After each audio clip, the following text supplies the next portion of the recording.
오늘은 종교 교육 주일입니다. 그래서 오늘 먼저 설교 들어가기 전에 지금 영화를 한 편 보도록 하겠습니다. 줄거리입니다. 3분 동안 지금 시중에 루트라는 영화가 지금 상영되고 있습니다. 아주 영화가 잘 된 영화거든요. 그래서 여러분 이거 맛배기로 줄거리를 루터 영화를 한번 보시고 또 여러분 자녀들과 아니면 함께 루터 영화를 한번 여러분 꼭 보시면 너무너무 좋겠습니다. 함께 보도록 하겠습니다.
구한말 서양의 그 선교사가 어느 대감집에 선물로 비누 한 상자를 선물로 주었습니다.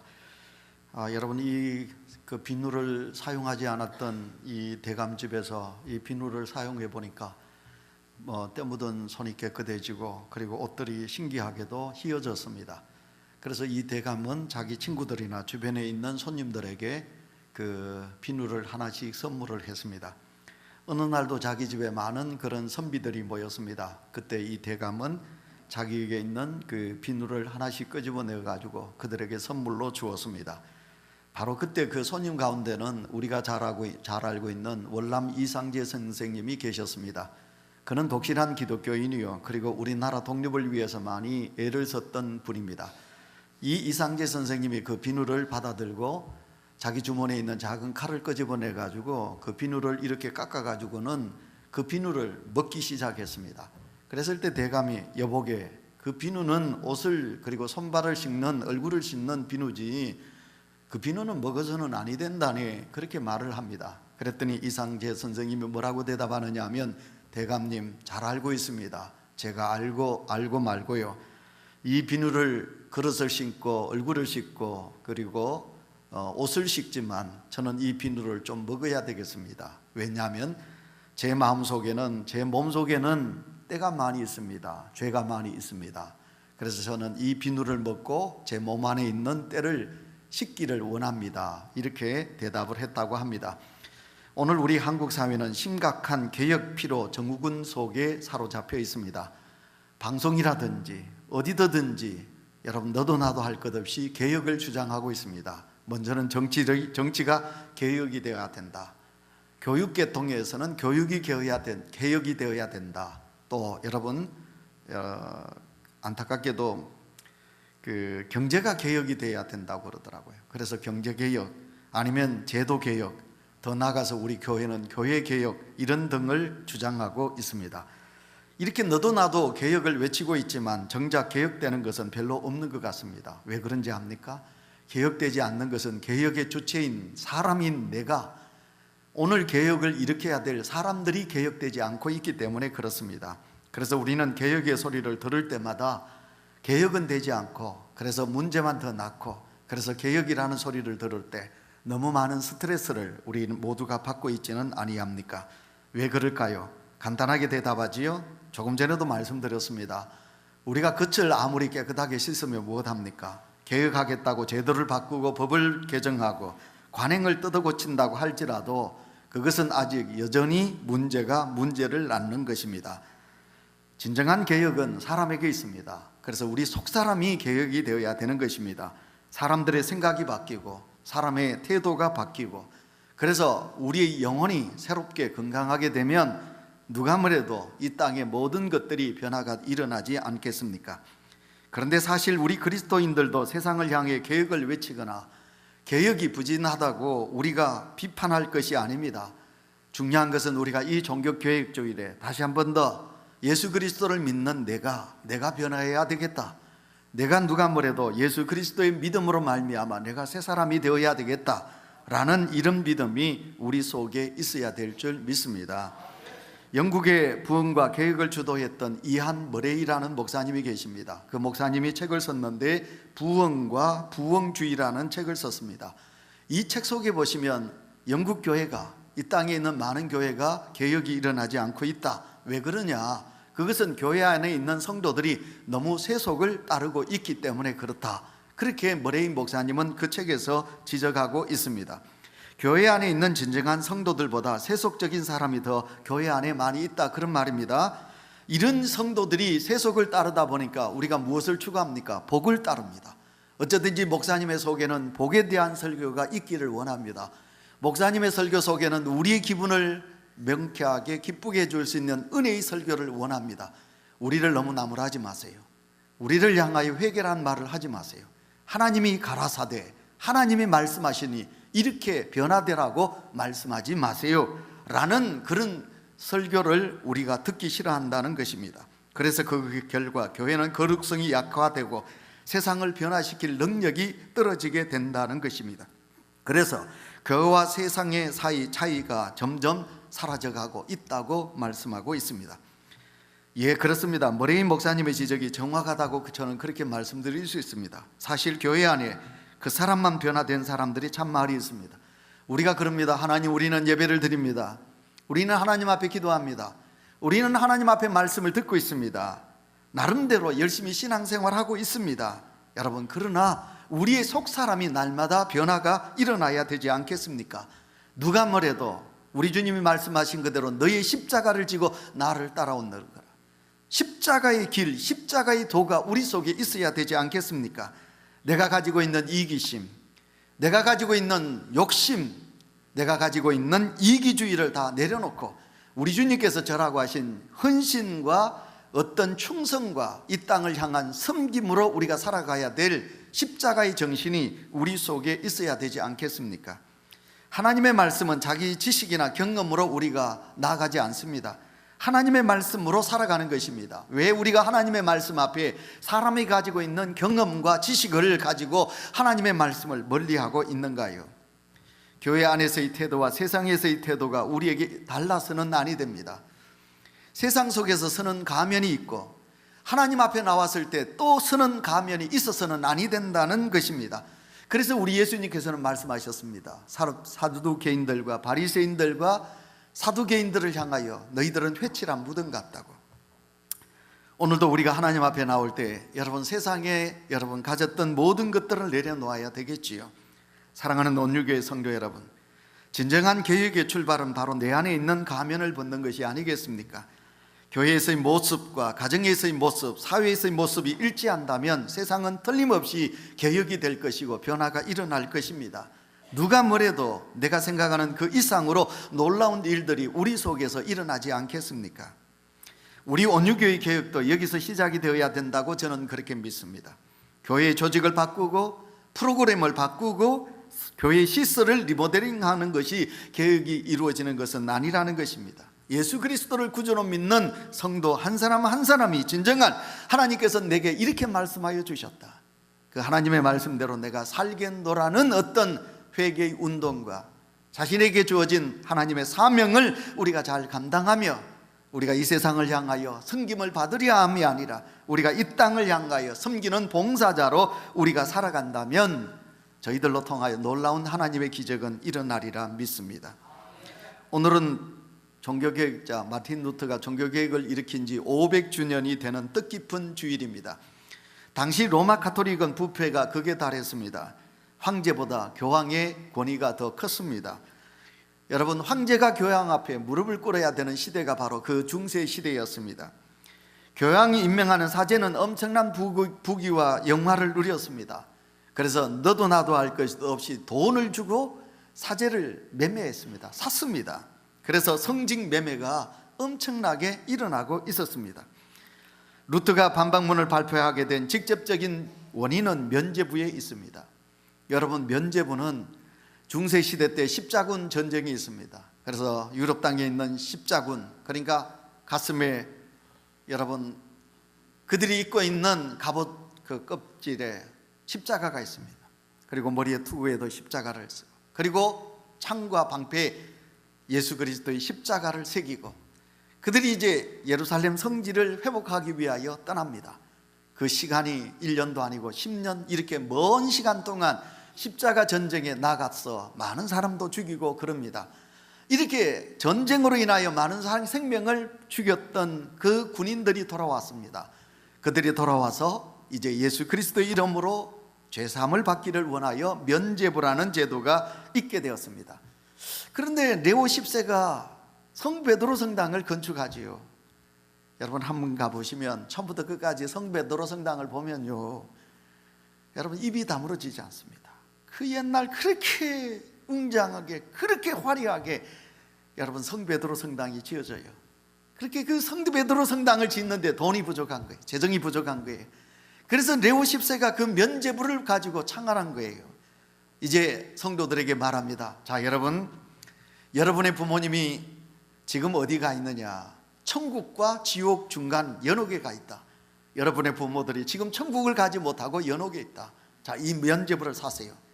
이 면죄부를 사서 그 돈을 헌금함에 넣는 순간 땡글랑 하면 여러분의 부모들이, 형제가 연옥에서 천국으로 가게 됩니다. 면죄부를 사라고. 그래서 많은 사람들이 너도 나도 할 것 없이 자기 집의 재산을 털어서 그 면죄부를 사게 되는 것입니다. 당시 독일에서는 테첼이라는 사제가 파송을 받아 면죄부 판매하는 데 앞장섰습니다.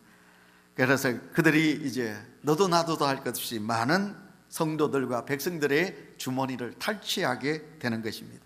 이것을 본 루터가 이제 분노하게 됩니다. 더 이상 용납할 수 없습니다. 그래서 루터가 1517년 10월 31일, 그러니까 정확하게 지금부터 500년 전, 그는 독일에 여러분 대학교가 있습니다. 그 대학교 비텐베르크 성당 벽에다가 95개 조항, 그러니까 로마 천주교의 잘못을 95개 조항을 걸어서 벽에다가 붙이게 됩니다. 바로 이 반망물에 나타난 종교개혁 3대, 오늘 우리가 영화 줄거리 속에 보시면 제일 먼저 성경이라고 그래요. 오직 성경, 오직 은혜, 오직 믿음, 이 3대의 반박문이 나오고 있습니다. 저는 확실히 믿습니다. 오늘 우리 자신과 교회, 이 나라가 개혁해야 되겠지요. 오늘 우리는 500주년 종교개혁주의를 맞으면서 종교개혁의 3대 목표였던 오직 은혜, 오직 믿음, 그리고 오직 성경, 이 말씀을 다시 한번 우리가 새겼으면 합니다.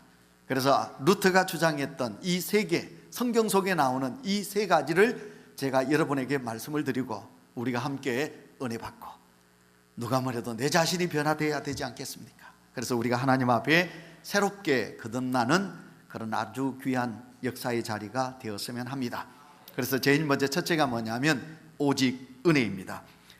사도 바울은 갈라디아 교인들을 향하여 뭐라고 말했느냐 하면 어리석다 그렇게 말했습니다. 여러분, 바울이 갈라디아 교회를 개척했거든요. 이 갈라디아 지역은 산골입니다. 산맥 지역입니다. 험한 산지입니다. 사도 바울은 복음을 들고 이 갈라디아 지역에 가서 예수 그리스도의 복음을 전했습니다. 갈라디아 지역에 있는 많은 사람들이 바울이 전한 복음을 듣고 은혜를 받았습니다. 그래서 교회를 세웠습니다. 그래서 교회 안에 많은 성도들이 갈라디아 교인들이 가득 찼습니다. 하나님이 보시니 얼마나 좋았을까요? 근데 여러분, 교회가 은혜가 있으면요, 마귀도 똑같이 역사한다고요. 성령이 역사하면 마귀도 역사한다고요. 여러분, 그래서 이 갈라디아 교인들에게 거짓 선지자들이 들어옵니다. 그들이 누구냐면 유대주의자들입니다. 이 유대주의자들이 들어와서 오직 우리는 예수 그리스도의 십자가의 은혜로 구원을 받는 것이 이게 원칙입니다. 그런데 이 거짓 선지자들이 들어와서 무엇을 따르게 되느냐 하면 예수 그리스도의 십자가를 따르지 아니하고 그들이 율법과 할례를 따르게 됩니다. 거짓 선지자들이 말합니다. 우리가 율법을 지켜야 되고 우리가 할례를 받아야만이 구원을 받는다. 그래서 사도 바울은 이 갈라디아 교인들을 향하여 너희가 어리석다. 우리가 이제 성경을 공부해 보면 사도 바울이 이 갈라디아 교회를 가고 싶어요. 그런데 갈라디아 교인들이 거짓된 유대주의자들로 인해서 사도 바울을 배척해요. 그래서 사도 바울은 죽을 때까지 이 갈라디아 교회를 못 가요. 그래서 사도 바울은 이 갈라디아 교회를 생각하면서 피눈물을 흘리면서 오늘 이 갈라디아서를 편지를 써서 갈라디아 교인들에게 보내고 있습니다. 만약 오늘도 우리가 오직 은혜, 그 은혜가 무엇입니까? 예수 그리스도의 십자가 은혜입니다. 여러분, 그 십자가의 은혜를 저버린다면 사도 바울이 갈라디아 교인들을 향하여 외쳤던 말 그대로 우리는 어리석은 성도가 되고 마는 것입니다. 자, 여러분 성경을 보시기 바랍니다. 갈라디아서 3장 2절을 우리 다 같이 읽습니다. 시작. 내가 너희에게서 다만 이것을 알려 하노니 너희가 성령을 받은 것이 율법의 행위로냐 혹은 듣고 믿음으로냐. 아멘. 다시 말하면 너희가 은혜 받고 성령 받은 것이 율법을 잘 지켜서 그 율법을 지킨 자격 때문에 너희들이 은혜를 받고 구원을 받았느냐? 아니라는 거지요. 우리가 이렇게 구원의 은혜를 받은 것은 십자가의 속량함이 있어서 우리가 하나님의 자녀가 된 것이 아니겠습니까? 그런데 갈라디아 교인들이 어리석은 자들에게 넘어져서 예수 그리스도의 십자가가 아니라는 거예요. 율법을 지키고 할례를 받아서 자기들이 구원을 받았다고 생각하는 거예요. 자, 그래서 여러분 돌아가겠습니다. 성경 갈라디아서 1장 6절을 다 같이 읽습니다. 시작. 그리스도의 은혜로 너희를 부르신 이를 이같이 속히 떠나 다른 복음을 따르는 것을 내가 이상하게 여기노라. 아멘. 참 교회가요, 은혜가 떨어지면 마귀가 역사하고 여러 이단이 역사하게 된다고요. 갈라디아 교회 안에 이단 그 성이 있는 바로 거짓 선지자들이 들어와서 여러분 이들은 쉽게 하나님의 은혜를 저버리게 됩니다. 갈라디아 1장 6절에 이렇게 말했죠. 그리스도의 은혜로 너희를 부르시느를 이같이 속히 떠나, 예수를 버렸다 이 말이거든요. 다른 복음을 따르는 것이 되었다. 사도 바울은 이렇게 한탄하고 있습니다. 안타깝게도 갈라디아 교인들은 그리스도의 은혜를 속히 잊어버렸습니다. 이 자리에 계신 사랑하는 온유교회 성도 여러분, 우리가 하나님의 은혜로 구원을 받은 줄 믿습니다. 나의 공로가 아닙니다. 그 어떤 것도 아닙니다. 우리가 구원받은 것은 예수 그리스도의 십자가의 은혜로 구원을 받은 것입니다. 그래서 우리는 예수 그리스도를 잊어서는 안 됩니다. 예수 그리스도가 나를 위하여 십자가를 지셨다. 그 십자가의 은혜를 우리는 잊어서는 아니 되는 것입니다. 십자가를 통과하지 않고는 그 어떤 것으로도 우리는 구원을 받을 수가 없습니다.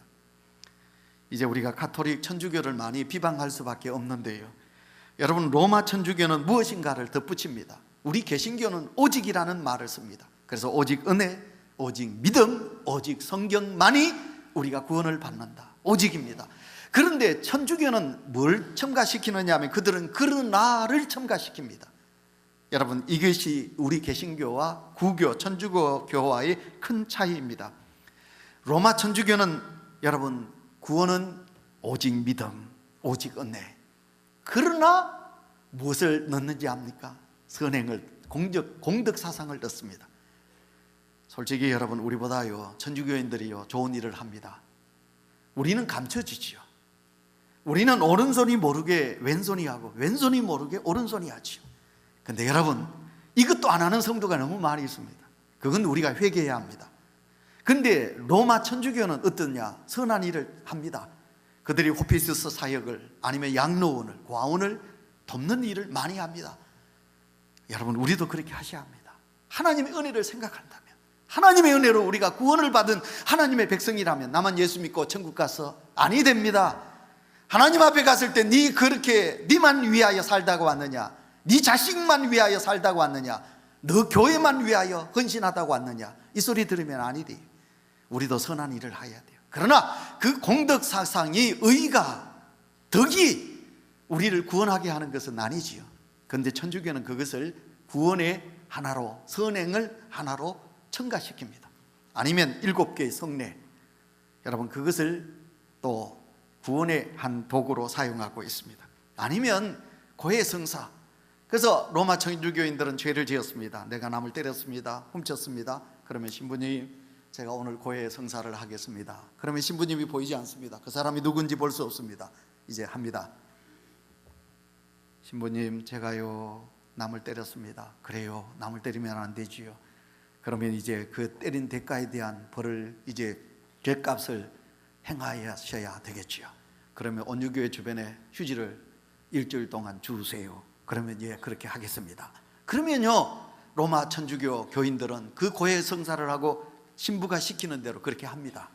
성경을 쓰세요. 마태복음을 전체를 쓰세요. 그럼 씁니다. 그러면서 자기가 지은 죄가 해결된다고 생각합니다. 이게 바로 천주교가 하고 있는 잘못된 그런 여러분 규칙입니다. 그런데 오늘 성경을 보시면 이것이 잘못되었다는 것을 분명히 우리에게 말씀하지요. 우리의 죄가 의를 행한다고 죄가 사해지느냐? 우리가 신부에게 고백한다고 해서 우리의 죄가 사해지느냐? 그런 건 아니지요.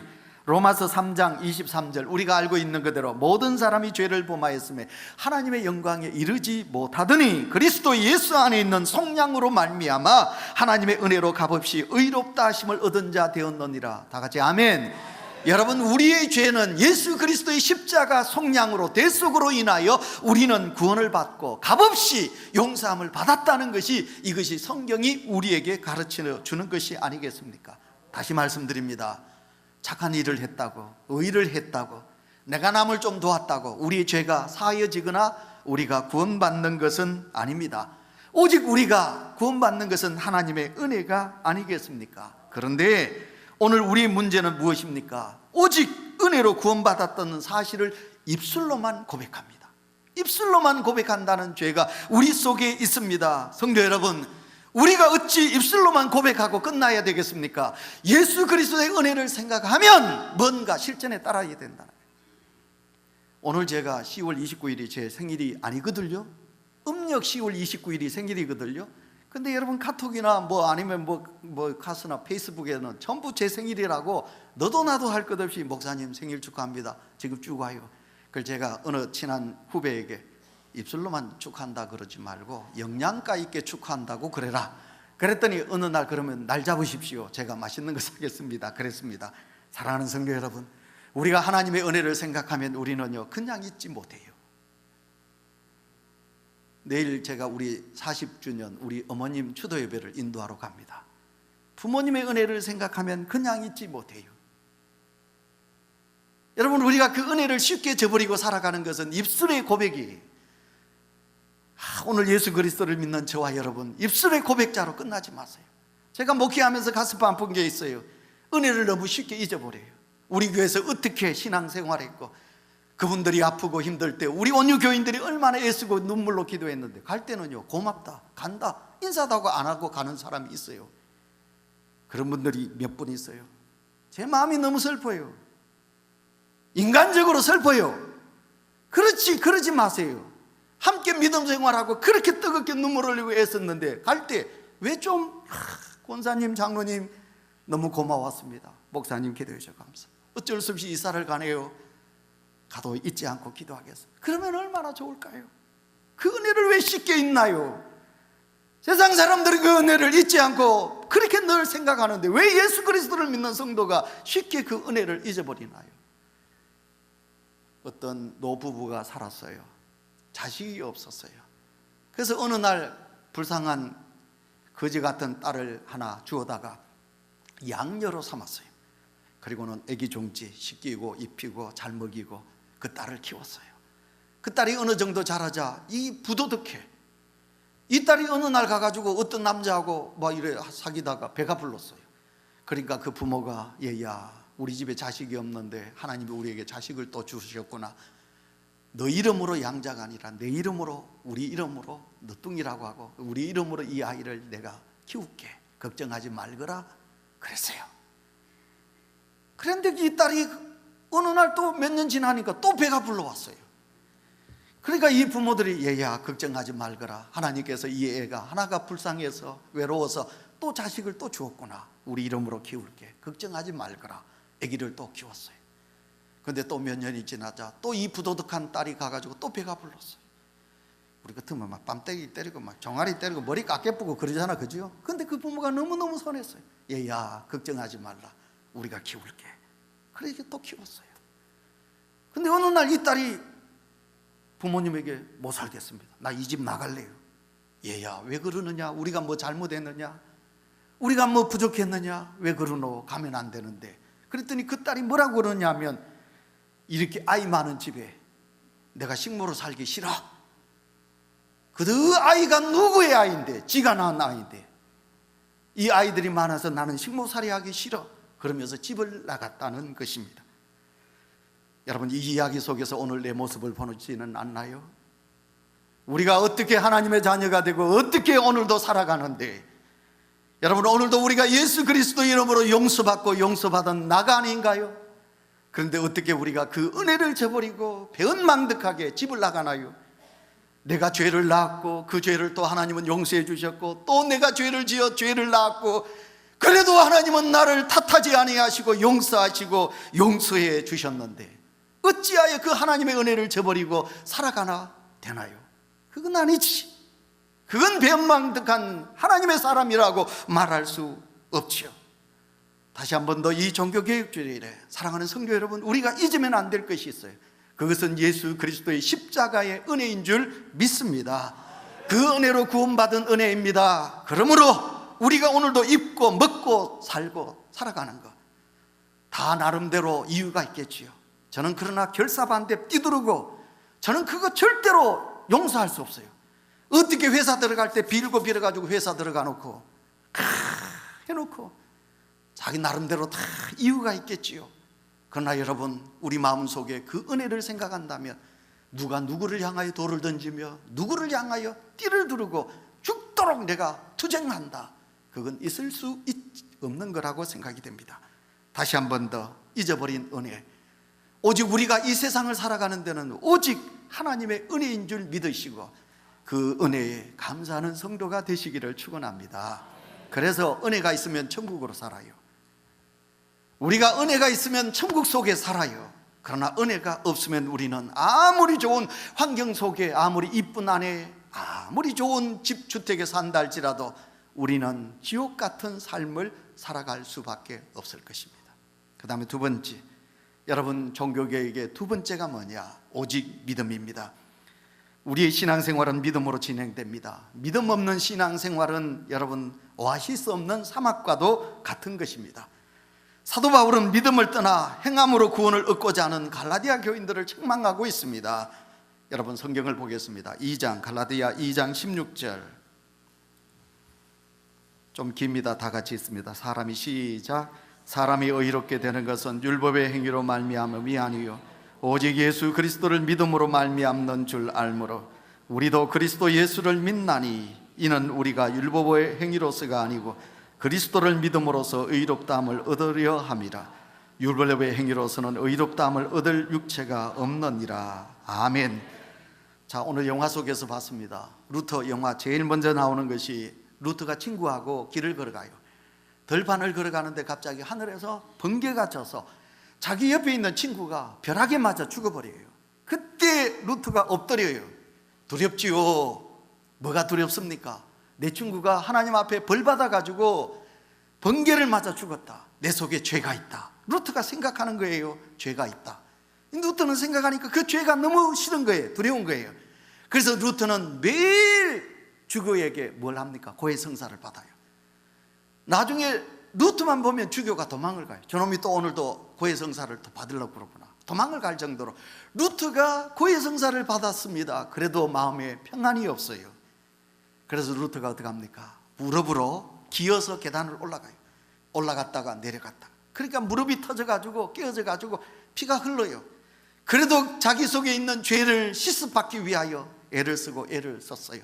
그러나 마음의 평안은 찾아오지 않는 거예요.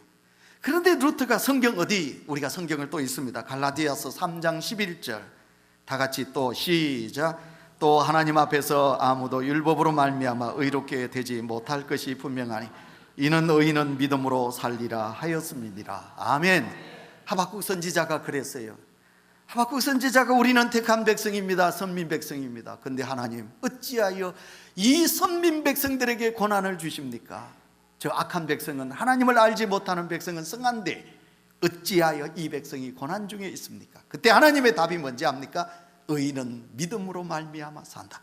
자, 이 자리에 계신 성도 여러분, 저와 여러분 의인 될 자격이 어디 있나요? 그러나 하나님께서 우리의 죄를 예수 그리스도의 십자가 보혈로 속량하시고 우리를 하나님의 자녀되게 의인되게 되신 줄 믿습니다. 의인은 믿음으로 말미암아 사입니다. 자, 여러분, 우리가 죄의 자녀였습니다. 죄로 인하여 죽었습니다. 죽을 자였다. 여기에 신학적인 문제를 제기하는 신학자들이 있습니다. 이미 죽었다. 죄로 인하여 죽었다. 그러나 예수 그리스도의 십자가로 인하여 우리는 살게 된 것이에요. 그래서 여러분 의인이 된 거예요. 그래서 의인된 우리는 어떻게 살아야 되나? 의인된 우리는 믿음으로 말미암아 산다고 성경은 말하고 있습니다. 그러므로 오직 믿음입니다. 오늘 성경에 보시면 아브라함이 하나님을 믿었어요. 하나님을 믿었더니 아브라함에게 뭐라고 그랬습니까? 하나님이 아브라함의 믿음을 보시고 의로 여겼다. 그렇게 말씀하고 있어요. 하나님을 믿는 믿음. 하나님께서 아브라함 보고 가라고 그러니 아브라함은 갔어요. 어떤 목적지도 없고 하나님이 가라는 대로 갔어요. 하나님께서 아브라함 보고 네 자식 하늘의 별처럼 주겠다고 하셨어요. 아브라함은 나이가 늙어가도 하나님을 믿었어요. 자식을 많이 주실 것이다 믿었어요. 그랬더니 백세나 되어서 이삭을 주었어요. 하나님이 또 아브라함을 더 시험합니다. 아브라함아, 네 아들을 내게 다오 바쳐라. 아브라함은 하나님을 믿으니 내가 이 이삭을 내가 칼로 쳐서 죽여서 번제로 드린다 할지라도 하나님은 내게 주실 것이다 믿었어요. 그리고 모리아 산에서 그 아들을 죽입니다. 하나님이 아브라함을 보고 뭐라고 그러시는지 압니까? 아브라함아 이제야 네가 믿음 있는 것을 내가 알게 되었노라. 하나님께서 그래서 아브라함의 믿음을 보시고 아브라함을 의롭게 여겼었다는 것입니다. 여러분, 믿음이 무엇인가요? 믿음은 하나님의 살아계심을 믿는 것이 믿음인 줄 믿습니다. 그 믿음으로 우리가 나가면 하나님께서 우리에게 상 주심을 믿는 믿음인 줄 믿습니다. 하나님은 살아계십니다. 오늘도 그 하나님을 의지하는 자에게 복을 주실 줄 믿습니다. 그 믿음으로 나가는 성도가 되시기를 축원합니다.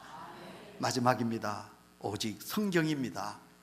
자, 여러분, 진정한 성경은 하나님의 말씀입니다. 하나님의 말씀으로 통하여 내 믿음이 살아있는 것입니다. 성경 속으로 통하여 우리는 하나님의 역사를 보게 되는 것입니다. 자, 여러분, 이제 말씀을 맺어야 되겠습니다. 시간이 됐습니다. 종교개혁 500주년을 맞았습니다. 여러분, 오직 은혜, 오직 믿음, 오직 말씀, 이것이 바로 초대교회의 본질을 회복하는 것이요 사도행전의 교회를 이루는 비결이기도 합니다. 자, 여러분, 오늘도 우리는 하나님의 은혜로 가득 채우시고 오직 믿음으로 우리가 하나님께 나아가시고 하나님의 말씀이 내 속에 살아 역사하여서 그 말씀대로 살겠노라고 다짐할 수 있는 우리 모두가 되시기를 축원합니다. 하나님